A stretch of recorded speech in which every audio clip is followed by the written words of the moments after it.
Cricket world cup में एक और बड़ा अपसेट, पाकिस्तान को अफगानिस्तान के हाथों शर्मनाक शिकस्त। शाहीनों को 8 विकेटों से हरा दिया। ग्रीन शर्ट्स का 283 रन का हदफ अफगान टीम ने 2 विकेटों के नुकसान पर आसानी पूरा कर लिया। रहमत शाह के नाकाबिले शिकस्त 77 रन, हशमतुल्लाह 48 रन बनाकर नॉट आउट रहे। इब्राहिम जदरान ने 87, रहमानुल्लाह गुरबाज ने 65 रन की शानदार इनिंग्स खेली। ग्रीन शर्ट्स ने 50 ओवर्स में 7 विकेटों के नुकसान पर 282 रन बनाए।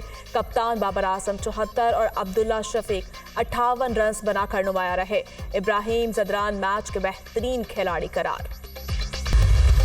आज तो उम्मीद ही नहीं था कि मैच हारेंगे। ये तो बंदे की सोच में भी नहीं था कि अफगानिस्तान से भी हार जाएंगे। इससे बड़ी शर्म की बात हमारे लिए क्या होगी कि हम अफगानिस्तान से हार रहे हैं। खुदा के वास्ते यार बंदों की तरह खेले यार, ये वर्ल्ड कप है, ये किस्मत वाला खेलता है। कभी ये शादाब खान को निकाल देते हैं तो कहते हैं कि आज नवाज की कमी लग रही थी टीम में, और नवाज को बाहर निकाला तो शादाब की कमी लगती है। पाकिस्तान अफगानिस्तान जैसी टीम से भी हार गया, अब इससे ज़्यादा बुरी परफॉर्मेंस और क्या हो सकती है। बाबर आजम की कारकर्दगी से हमने क्या खुश होना है। Zero performance. इससे अच्छा कोई पाकिस्तान के कोई बच्चों को ले जाते ना, वो इससे अच्छी कंडीशन में खेल सकते थे। अफगानिस्तान से हार कभी सोचा भी नहीं था यार हमने। भाई मैं तो ये कहूँगी कि इस दफ़ा की सिलेक्शन बिल्कुल बुरी हुई है, बहुत ख़राब सिलेक्शन है। ऐसे पाकिस्तान कैसे जीतेगा भला। अफगानिस्तान से शिकस्त पर अवाम कौमी टीम पर फट पड़े। शहरियों ने टीम सिलेक्शन पर सवालात उठा दिए। हमारी बैटिंग मेयारी है और ना ही बॉलिंग। वर्ल्ड कप में कप्तान बाबर आजम की अपनी कारकर्दगी भी एक सवालिया निशान है। शहरियों ने कौमी टीम में बड़ी तब्दीलियों का मुतालिबा कर दिया।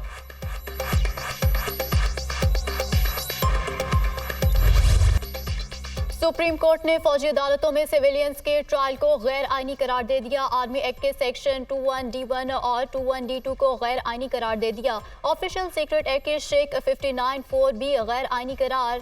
मिलिट्री कोर्ट्स में सिविलियन का ट्रायल नहीं चल सकता। 9 मई के 103 मुल्जिमान का ट्रायल क्रिमिनल कोर्ट में ही चल सकता है। सुप्रीम कोर्ट का हुक्म। अदालत उज़्मा के 5 रुकनी बेंच ने 4-1 से फैसला सुनाया। जस्टिस याहिया आफरीदी का आर्मी एक्ट को गैर आईनी करार देने से इख्तिलाफ। बेंच के सरबराह जस्टिस एजाजुल एहसन ने मुख्तसर फैसला पढ़कर सुनाया। सुप्रीम कोर्ट का मुख्तसर तहरीरी फैसला जारी।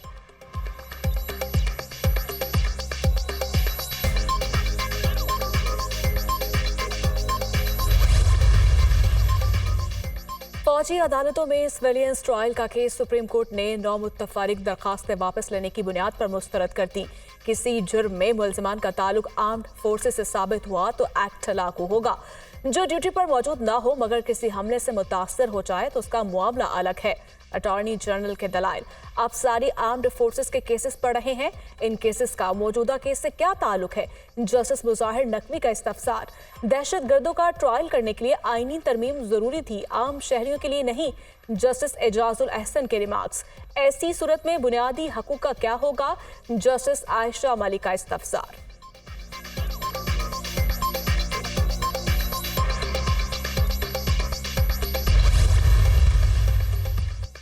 फैसला जमहूरियत और पूरे निज़ाम को मुस्तहकम करेगा। सुप्रीम कोर्ट ने साबित कर दिया कि बालादस्ती सिर्फ कानून की होगी। फौजी अदालतों में सिविलियंस के ट्रायल के हम खिलाफ थे। जो भी वाक़यात हुए उनके ये कसूरवार हैं। मारूफ कानूनदान एतजाज एहसन का अदालती फैसले पर रद्द अमल।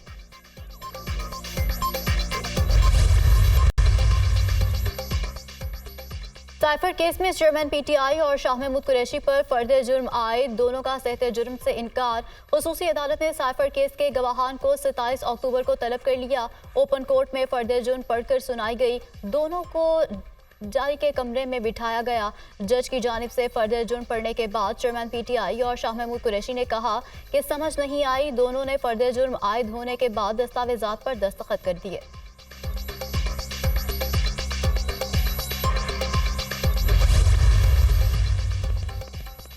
जज अबुल हसनात जुल्करनैन ने चेयरमैन पीटीआई को चार्जशीट पढ़कर सुनाई। बतौर वजीर आजम गैर कानूनी तौर पर साइफर अपने पास रखा, सियासी मकासद के लिए इस्तेमाल किया, साइफर की खुफिया मालूमात को गैर जरूरी अफराद तक पहुंचाया, मुल्क के सिक्योरिटी सिस्टम पर कंप्रोमाइज किया। इससे रियासत पाकिस्तान की सेफ्टी मुतासर हुई। साइफर को अपने लिए इस्तेमाल करके कौमी सलामती को खतरे में डाला। चेयरमैन पीटीआई पर साइफर केस में लगी चार्जशीट मंजरेआम पर आ गई। शाह महमूद कुरैशी ने चेयरमैन पीटीआई के जुर्म में मुआफनत की। चेयरमैन पीटीआई के जुर्म में आप भी शरीके जुर्म हैं। आप ऑफिशियल सीक्रेट एक्ट के सेक्शन 5 और 9 के मुर्तकिब ठहरे हैं। शाह महमूद कुरैशी के खिलाफ चार्जशीट का मतन।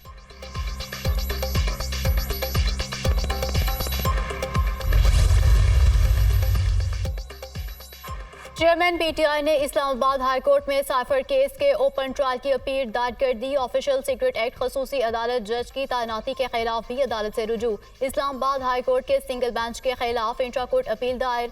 अदालत ने आलिया से सिंगल बेंच का फैसला कलअदम करार देने की इस्तदा।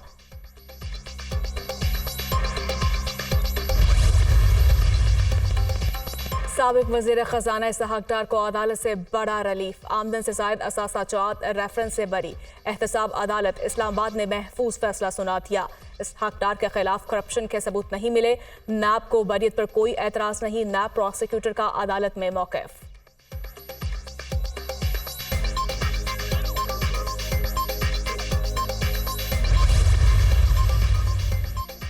नवाज शरीफ की एवनफील्ड अल अजीजिया रेफरेंस में अपीलें बहाल करने की दरखास्तें समाअत के लिए मुकर्रर। चीफ जस्टिस आमिर फारूक की सरबराही में इस्लामाबाद हाई कोर्ट का 2 रुकनी बेंच आज समाअत करेगा। जस्टिस मियां गुल हसन औरंगजेब भी खसूसी बेंच में शामिल। साबिक वज़ीर आज़म की दरखास्तों पर कोई एतराज़ नहीं लगाया गया। एवनफील्ड रेफरेंस में एहतसाब अदालत ने 6 जुलाई 2018 को गैर हाजिरी में सजा सुनाई। पिटिशनर की अहलिया लंदन में ज़ेरे इलाज और वेंटिलेटर पर थी। फैसला सुनाने के ऐलान में ताख़ीर की इस्तदा की जो मंजूर ना हुई। नवाज शरीफ सेहत की खराबी के बायस अपीलों की पैरवी के लिए हाजिर नहीं हो सके। दरख्वास्त में मौक़िफ़।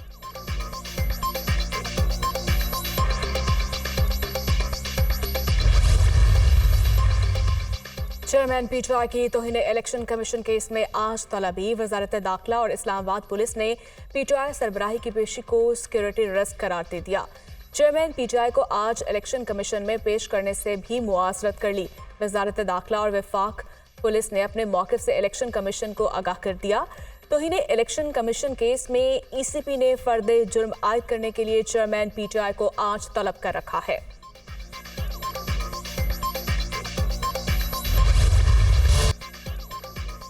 नब्बे रोज में इलेक्शन वाली बात मुमकिन नहीं। वो बात बताएं जो मुमकिन हो। हम केस लगाएं तो इल्ज़ाम, ना लगाएं तो भी हम पर इल्ज़ाम। ये ऐसा मुकदमा है जो हर सूरत लगना चाहिए था। मीडिया पर लंबी लंबी तकरीरें और कमरा अदालत में वकील के पास कुछ नहीं होता। चीफ जस्टिस का वकील से मुकालमा। सदर मुमलिकत ने इंतखाबात की तारीख नहीं दी तो हम क्या करें? क्या हम सदर मुमलिकत को तारीख ना देने पर नोटिस दें? चीफ जस्टिस ऑफ पाकिस्तान का इस्तिफसार। सदर मुमलिकत को इस्तिस्ना हासिल है। आबिद जुबैरी सदर सुप्रीम कोर्ट बार का जवाब। कोई तो जिम्मेदार है। क्या आप सदर मुमलिकत के खिलाफ कार्रवाई चाहते हैं? अपनी रिट बहाल करने के लिए हुक्म जारी कर सकते हैं। अगर कोई आइन की खिलाफ वर्जी कर रहा है तो आर्टिकल 6 लगेगा। चीफ जस्टिस के रिमार्क्स। अगर 90 रोज में इंतखाबात नहीं हुए तो आइन शिक की खिलाफ वर्जी तो हो चुकी। अदालत में ऐसी बातें ना की जाएं जिनको फिर साबित ना किया जा सके। जस्टिस अतर मीनुल्लाह की हिदायत। अदालत के इलेक्शन कमीशन और विफाक को नोटिस जारी। समाअत 2 नवंबर तक मुलतवी।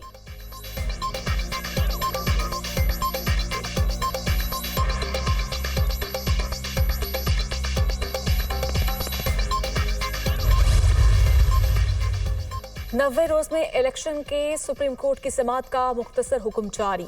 दरखास्त गुजारों ने कहा इलेक्शन 90 दिनों में करवाना आईनी तकाजा है।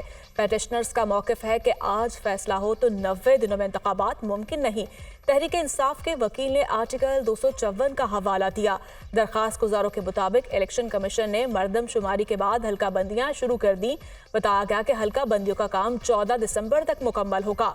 दरखास्त गुजार मरदमशुमारी के अमल की मंजूरी और हल्का बंदियों पर मुतमईन नहीं।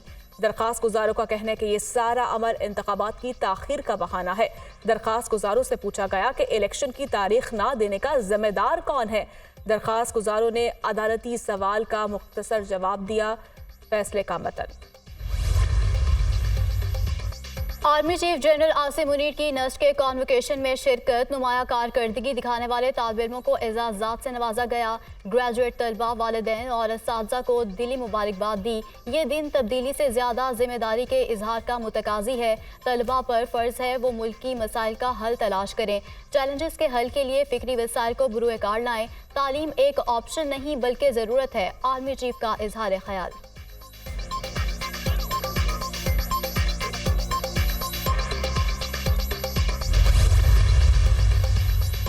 नवाज शरीफ 21 अक्टूबर के शानदार इज्तिमा पर पार्टी रहनुमाओं, नौजवानों, खवातीन, वर्कर्स के मशकूर। आपकी मोहब्बत, मेहनत और खलूस मेरा कीमती असासा था, है और रहेगा। अल्लाह के फजल और आपके जज्बे के तोफैल पाकिस्तान और आवाम फिर से बहरानों से निजात पाएंगे। नवाज शरीफ का ट्वीट। शहबाज शरीफ भी नवाज शरीफ के शानदार इस्तकबाल के लिए आने वालों के तहे दिल से शुक्रगुजार। लीगी कायद लाहौर से मरी में अपनी रिहाइश गाह पहुंच गए। कश्मीर पॉइंट पर कारकुनों की जानिब से इस्तकबाल, फूलों की पत्तियां निछावर।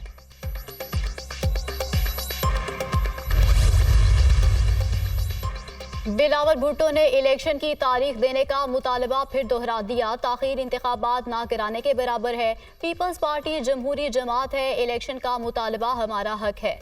इससे पहले कि कोई और इदारा इलेक्शन का हुक्म दे, इलेक्शन कमीशन इंतखाबात की तारीख दे। साफ और शफाफ इलेक्शन में तमाम जमातों को मौका मिलना चाहिए।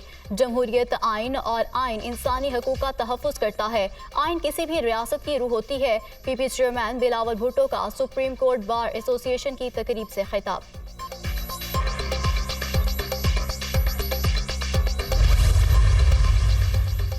इलेक्शन की तारीख का ऐलान जल्द हो जाएगा। हमारी कोशिश है तमाम जमातों को लेवल प्लेइंग फील्ड मिले। लेवल प्लेइंग फील्ड एक मखसूस जमात को जितवाने का नाम है, तो मैं कुछ नहीं कर सकता।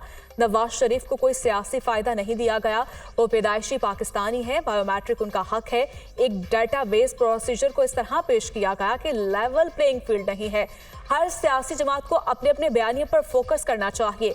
अनवारुल हक काकड़ की प्रेस कॉन्फ्रेंस।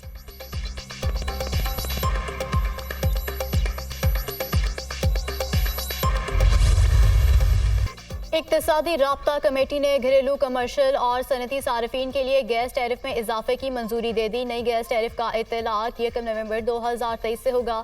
निगरान वजीर खजाना डॉक्टर शमशाद अख्तर की जेर सदारत ECC का इजलास। बैरून मुल्क से 10 लाख मैट्रिक टन गंदम दरामद करने का भी फैसला।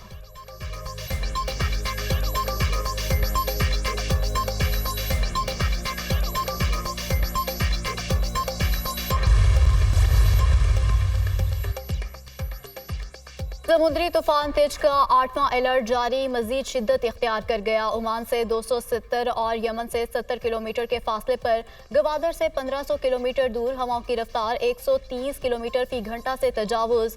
लहरें 30 फीट तक बुलंद। तेज तूफान के आइंदा चंद घंटों में यमन के साहली इलाकों से टकराने का खदशा।